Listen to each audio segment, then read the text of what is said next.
अब त्योहार नज़दीक आ चुके हैं, चाहे वो धनतेरस हो, दिवाली हो, भाई दूज है, सभी पर लोग अपनों से मिलते हैं, उनके लिए मिठाइयाँ लेकर जाते हैं और मेहमानों का स्वागत जो है वो भी मिठाई से होता है। और ऐसे में खाने पीने की चीज़ों को लेकर अब सतर्कता ज़्यादा बरतने का वक्त भी आ चुका है। फेस्टिवल सीजन के दौरान अक्सर मिलावट की शिकायतें जो हैं वो आम हो जाती हैं। खासतौर पर इस सीज़न में खोया, दूध से बनी मिठाई, ड्राई फ्रूट्स आदि में मिलावट की सबसे ज़्यादा शिकायतें मिलती हैं। फूड सेफ्टी डिपार्टमेंट भी अब फेस्टिवल सीजन को लेकर सैंपलिंग और लोगों की अवेयरनेस के लिए आगे आया है। मिलावटखोरों पर कार्रवाई के साथ साथ लोगों को जागरूक करने की भी कोशिश यहाँ पर की जा रही है। तो कई तरह की चीज़ें ऐसी होती हैं जिसमें जब आप खरीद रहे होते हैं तो देखने से समझ में नहीं आता कि क्या इसमें मिलावट है या नहीं है, या हम जो खरीद रहे हैं क्या वो सही मिठाई है या सही खाने की चीज़ है या नहीं है। ऐसे में कई बार बहुत मुश्किल आती है और कई बार लोग जो हैं वो बीमार पड़ जाते हैं।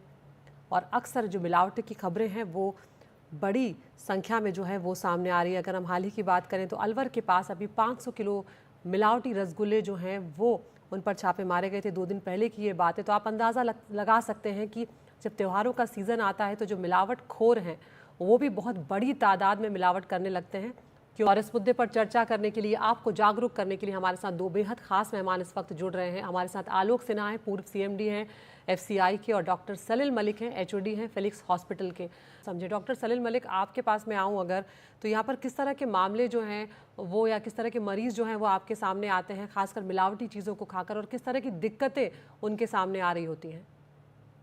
सो यूजुअली जो भी हमारे पास आते हैं लोग, उनके उसमें हम देखते हैं कि या तो अडल्ट्रेटेड मिल्क या सिंथेटिक मिल्क होता है, उसके अंदर केमिकल्स और डिटर्जेंट, फॉर्मेलिन और यूरिया के संभावना बड़ी होती है आने की। और इसके जो सिम्टम्स आते हैं वो यूजुअली गट के साथ सबसे ज़्यादा आते हैं। तो ऐसे मरीज बिल्कुल लूज मोशंस, नोजिया, वॉमिटिंग के साथ आते हैं। खास तौर से ऐसे मरीज जो पहले से ही सेंसिटिव गट के साथ आते हैं, जिनको आईबीएस या सीलिएक डिजीज जैसी बीमारियां हो रखी होती, तो उनके लिए काफ़ी ज़्यादा हानिकारक रहता है और काफ़ी एक्सेस में हो जाती है दिक्कतें। साथ ही साथ में काफ़ी बार हम देखते हैं कि हैवी मेटल्स का प्रयोग किया जाता है, केमिकल्स का प्रयोग किया जाता है, जैसे लेड हो गया, आर्सेनिक हो गया, मर्करी हो गया। और ये चीज़ें हमारी ब्रेन को, हमारे न्यूरोलॉजिकल जो सिस्टम है उसको काफ़ी ज़्यादा इफेक्ट करती है, और लॉन्ग टर्म में मेमोरी लॉस, अल्जाइमर्स और ऐसी काफ़ी सारी डिजीजेस है ब्रेन की जो बढ़ाती है। तभी काफ़ी बार लोग बच भी जाते हैं बिकॉज इमीडिएट सिम्टम्स नहीं आते हैं। लेड पॉइजनिंग के लॉन्ग टर्म सिम्टम्स आते हैं, खास तौर से बच्चों में। और देखा गया है कि किडनी फेलियर काफ़ी ज़्यादा कॉमन हो जाता है इस चीज़ से रिलेटेड, क्योंकि बाकी कुछ भी चीज़ें नहीं मिलती है। अक्यूट किडनी फेलियर में आ जाते हैं पेशेंट, तो कोई इन्फेक्शन नहीं, कोई और चीज़ नहीं पता चलती, बट पता चलता है कि भी इस तरीके की मिल्क का या कोई मावे की मिठाइयों का सेवन ज़्यादा किया गया था, जिसका पता चलता है कि उसमें अडल्ट्रेशन थी। वहीं पे ही जो वॉशिंग सोडा और यूरिया जैसी चीज़ें जो मिलती है, एडिटिव्स मिलते हैं, आपका उसमें सिंथेटिक मिल्क आता है या स्टार्च या फ्लावर आता है, तो वो चीज़ें हमारी गट को बहुत ही ज़्यादा इरिटेट करती है। हमारे लिवर पे भी जोर पड़ता है, क्योंकि ऐसे केमिकल्स जो होते हैं लिवर से मेटाबोलाइज होते हैं, और फिर जी, लिवर ट्रांसप्लांट और लिवर फेलियर की संभावनाएं बढ़ जाती है ऐसे मरीजों में। बिल्कुल। डॉक्टर सलील, यहाँ पर आपके पास अगर मैं आना चाहूँ, किस तरह से आपको यहाँ पर लगता है कि चीज़ों में सुधार जो है वो, बदलाव जो है वो किया जा सकता है? क्योंकि मरीज जो है वो उस तरह से जागरूक नहीं होते, और कई बार जागरूक होते हैं तब भी नज़रअंदाज करते हुए चलते हैं चीज़ों को। बिल्कुल जी।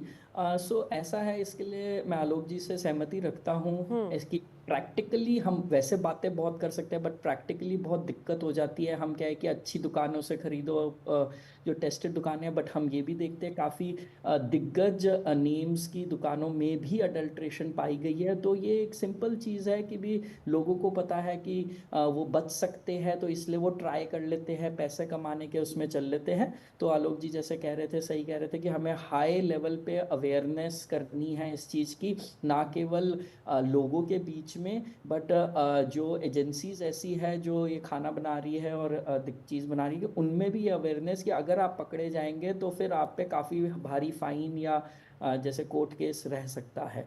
तो एक तो अवेयरनेस काफ़ी ज़्यादा बढ़ानी है।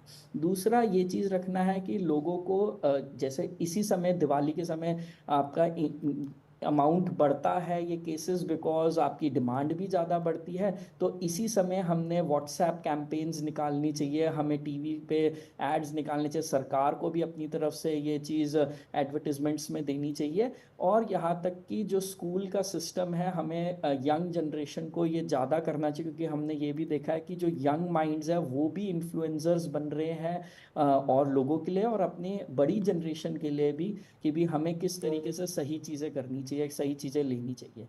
वहीं पे ही जो डिजीजेज है इस चीज़ से रिलेटेड, उनको आइडेंटिफाई करने की अवेयरनेस होनी चाहिए कि अगर ऐसे होए तो हम रिकॉग्नाइज कर सके कि क्या ये इस मावे के मिठाई के कारण या जो हमने दूध लिया था उसके कारण ही तो नहीं है, और फिर हम उसको रिपोर्ट करें, जिससे हम जो गवर्नमेंट है, एजेंसी है, वो उस पर छापा मार के टेस्टिंग कर सके, क्योंकि नॉर्मल लोग इस तरीके की टेस्टिंग नहीं कर पाएंगे जैसा आलोक जी बता रहे थे, तो वो इतनी पॉसिबल नहीं। तो ये अवेयरनेस बिल्कुल हर लेवल पे होनी चाहिए।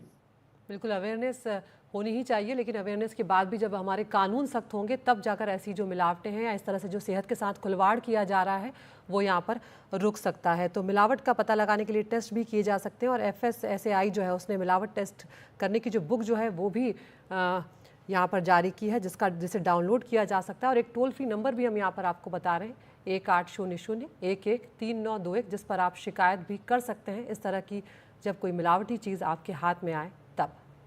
बहुत बहुत शुक्रिया आलोक सिन्हा जी आपका और डॉक्टर सलील मलिक आपका।